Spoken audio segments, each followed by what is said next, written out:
A Labour peer has been ridiculed after saying the UK's exit from the EU should be cancelled nearly 11 months after the country actually left the bloc.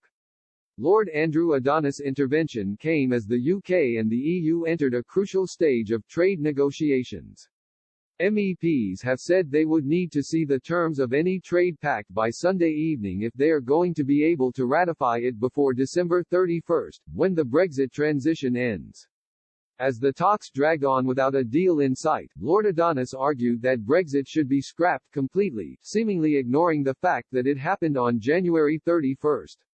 Shortly after Boris Johnson cancelled Christmas gatherings for millions of Britons, Lord Adonis tweeted, "We should now be cancelling Brexit." The peer's words were ripped apart by social media users. One person responded, "The UK left the EU on the 31st of January 2020. It is no longer a member state. Brexit has happened, time cannot be rewritten. You know this. Why continue the deceit?" A second person pointed out that Britain would need to reapply for membership if it wanted to get back into the club. They wrote on Twitter, "I hate to tell you this, Andrew, but it cannot simply be cancelled now. We are already out."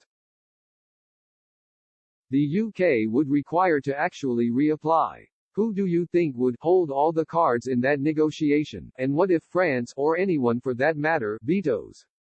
They added, "Cancelling isn't possible. We are out." Hours later, Lord Adonis appeared to correct himself by admitting that Brexit had already happened. Continuing with his anti-Brexit agenda, he said it had become obvious that the best policy for Britain today would be to rejoin the European Union. He went on to attack those behind the push for Brexit, saying their project was founded on lies. As both sides continue to grapple over fisheries and the so-called level playing field this weekend, the UK issued a call to the EU to make a substantial shift on its stance. A government source said the UK needs a deal, based on terms which respect what the British people voted for, and would not sign up to an agreement that doesn't leave us in control of our own laws or waters.